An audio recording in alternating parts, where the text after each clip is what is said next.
Olá, muito boa tarde para você que nos acompanha no Notícias Agrícolas. Eu sou Rafaela Ribeiro e agora de pouco o Secafé liberou o relatório mensal das exportações brasileiras de café referentes ao mês de setembro. Vamos então conversar com o presidente do do Secafé, Márcio Cândido. Tudo bem, Márcio? Como vai? Oi, Rafaela, tudo bem? Como tá? Márcio, tivemos um mês de setembro um pouco tumultuado para o mercado cafeeiro, né? Um mês onde um clima influenciou demais, mas ainda assim o relatório, né, do Secafé mostrou aí um recorde de exportações, né? Mais de 4 milhões de sacas exportadas. O que impulsionou isso? Rafaela, no mês de setembro, o nosso volume total exportado de 4 milhões, praticamente 4,5, né? 4 milhões 464 mil sacas no total, sendo o Canéfora 912 mil sacas, com 41% a mais do que o mesmo mês do ano anterior. O Arábica também 3 milhões 193, cerca de 32% a mais. E o Solúvel também com 350 mil sacas, 70 mil sacas.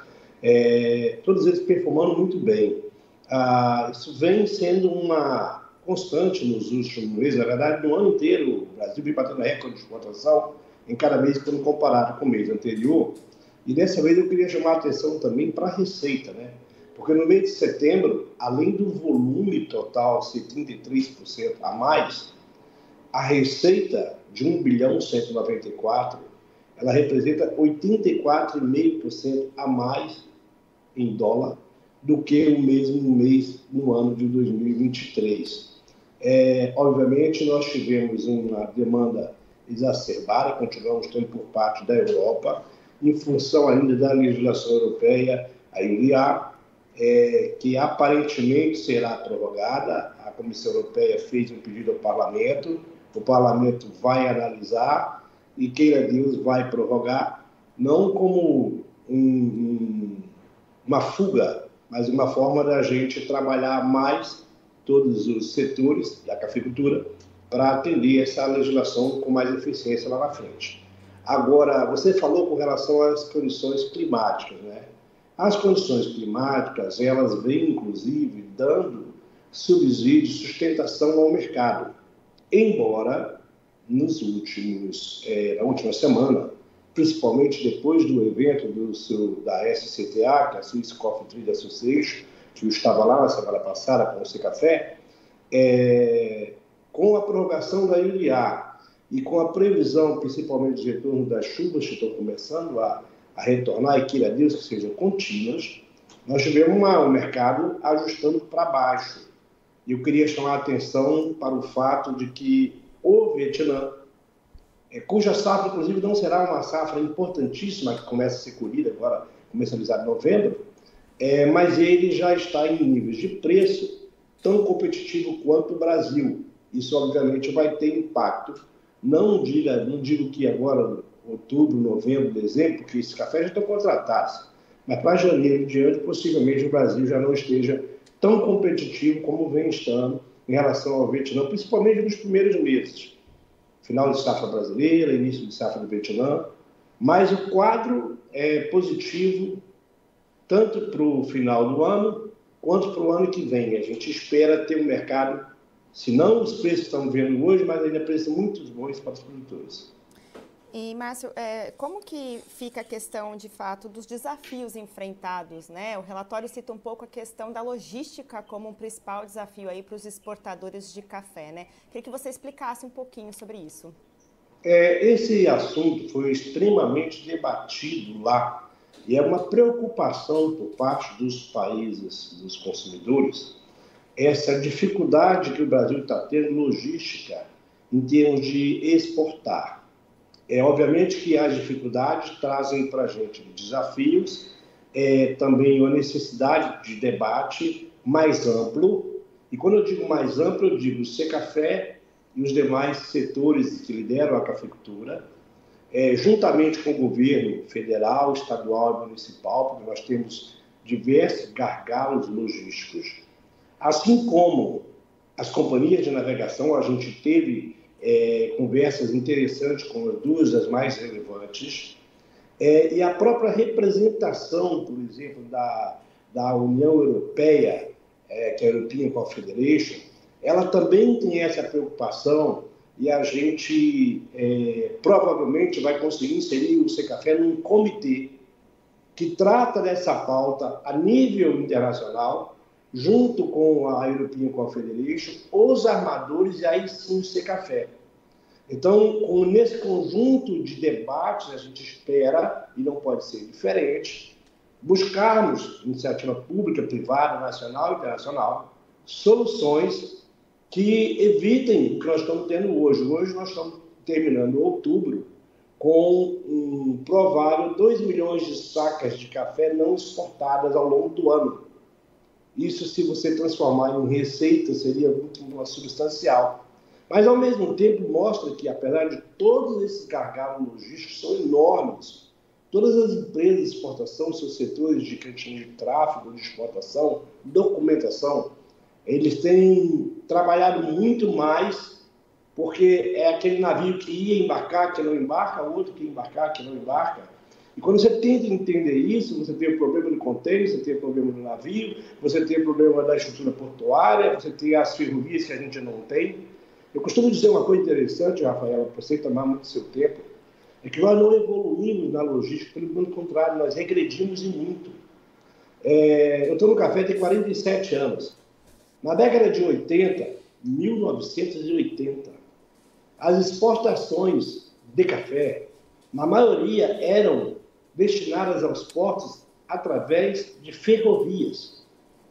Nós estamos há 45 anos da data que eu te cito, da época, 1980, e nós não temos ferrovias para transportar o café para o porto. Então é custo, é tempo, e aí você não tem malha ferroviária, você não tem porto, você não tem terminal, existe um colapso. E, inclusive, eu vi hoje, inclusive, que a iniciativa privada, Secafé e outros setores, estão enviando uma solicitação ao governo federal para sentar sobre esse assunto. Isso é de extrema relevância. O Brasil, o maior exportador de café, o maior produtor, não pode deixar de cumprir aquilo que é o fato. Contratado tem que embarcar. Às vezes o problema é a navegação, às vezes os problemas, muitas das vezes, são nossos e nós precisamos resolvê-los. E com relação aos destinos dessas exportações, né? Quais foram os principais destinos nesse mês de setembro, apesar de todos esses problemas de logística, né? Para onde o café brasileiro está indo? Permanece aquela lista tradicional, né? Os Estados Unidos é o primeiro. Se você pegar janeiro a setembro, que eu prefiro pegar o ano, né? Com 5 milhões e 770 mil sacas. A Alemanha em segunda, ali colada, com 5 milhões e 354.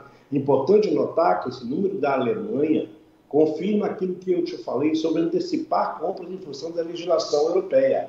A Europa toda antecipou. A Alemanha, por exemplo, ela aumentou o volume de importações de Brasil durante o ano, janeiro e setembro, na ordem de 71% a mais. Tanto que ela praticamente cola ali nos Estados Unidos. A Bélgica, 3 milhões e 328 mil sacas, um aumento também muito expressivo, da ordem de 131% em terceiro lugar. Itália, 3 milhões e 21, 47% a mais. Aí o Japão já vem mantendo ali inalterado, 3% a menos, 1 milhão e 632. Isso pode até não ser uma queda, pode ser exatamente esse problema logístico. Quanto mais distante o destino, mais difícil você fazer a carga chegar lá, né?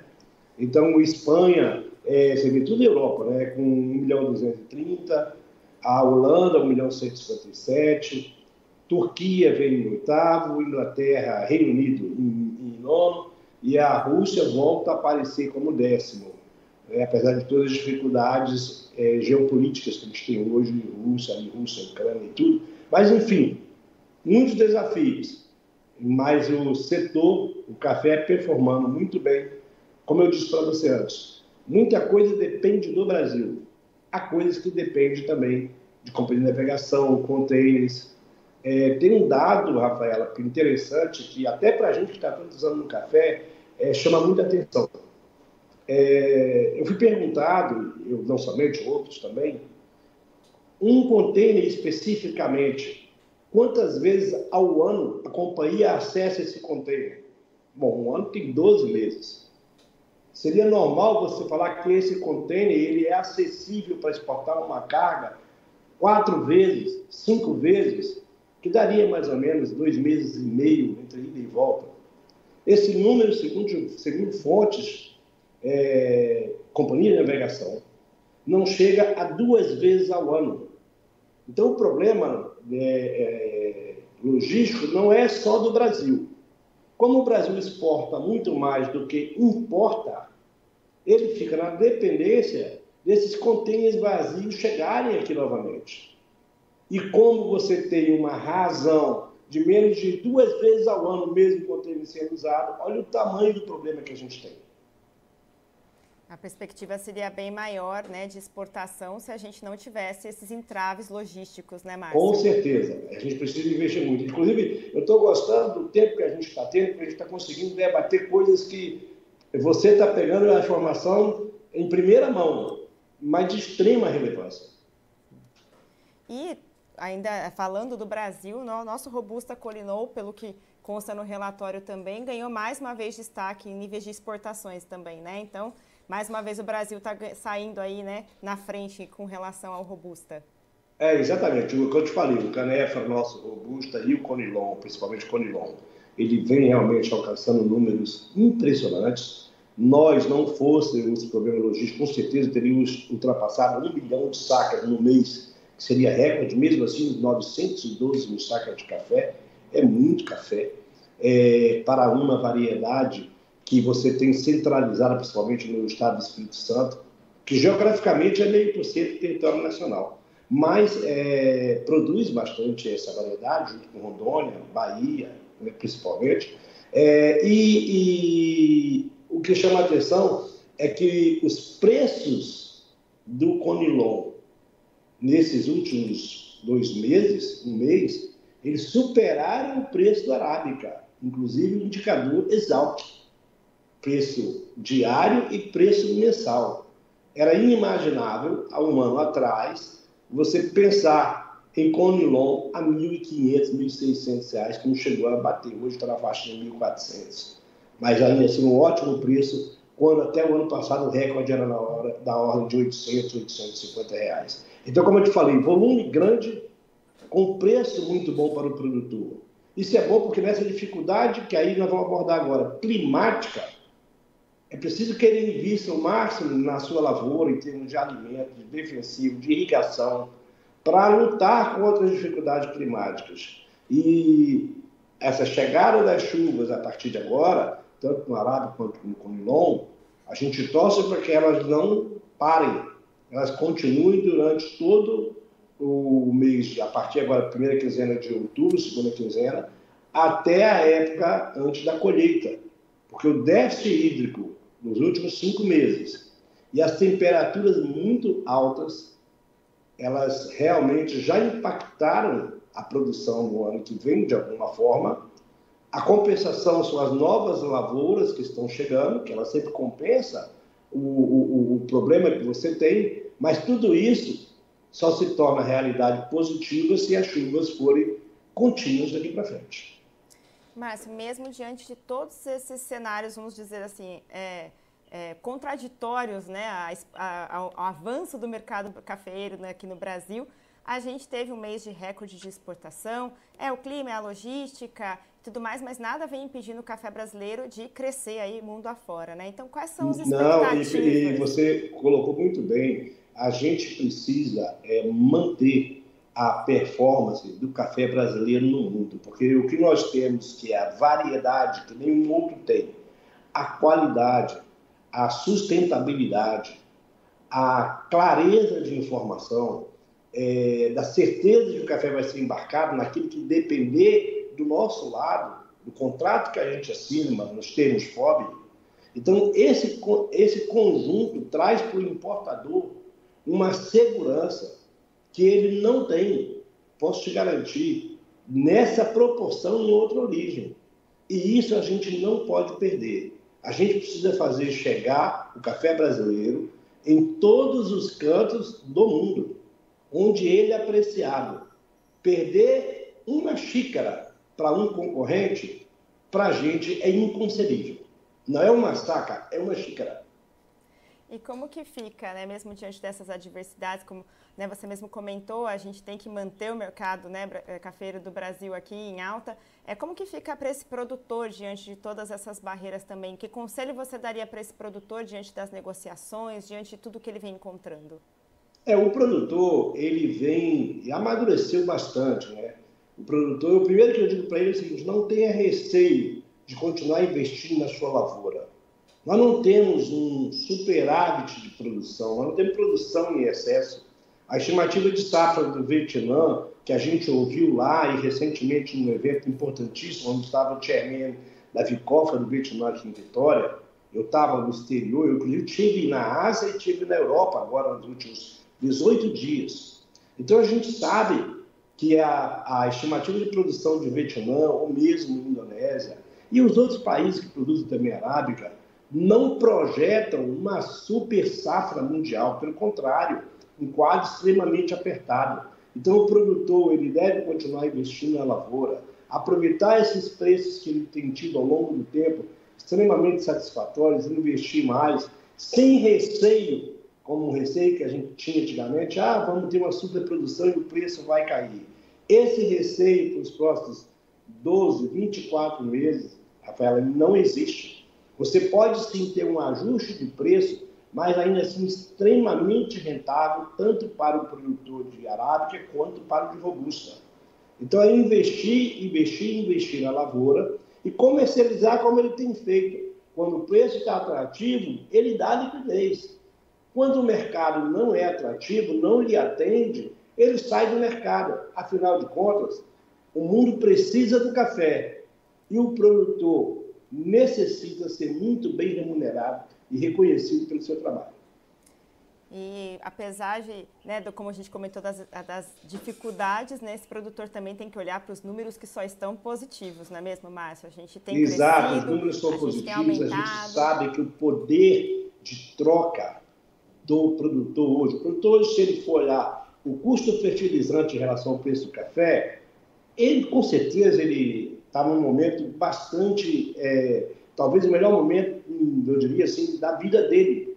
E tanto no arábica como principalmente no robusta. Quando você pega a relação troca, também por equipamentos para produção, trator, o próprio lazer, a própria vida digna que ele tem que ter. Quando você, um dia desse eu tive, Rafaela, visitando uma concessionária, vou me abster de citar a marca, mas uma concessionária de veículos utilizados muito pelo produtor, pela família do produtor. E eu fiquei muito feliz, porque naquela concessionária de extrema relevância, a nível de Brasil e mundial, ao redor daquele veículo estava sacas de café. Ou seja, a linguagem que sempre é quantas sacas eu preciso para comprar esse veículo. E assim também trator, seus equipamentos, drone, tudo gira em função do valor da saca. E esse valor da saca tem sido uma bênção para o produtor. E ele tem realmente operado no mercado com bastante maestria. Maravilha, Márcio. Olha, eu agradeço a sua contribuição, o seu tempo aqui com a gente, debatendo um pouquinho esse relatório e informações tão importantes aí para o mercado do café. Tá bom, eu te agradeço e sempre à disposição aqui pelo Secafé.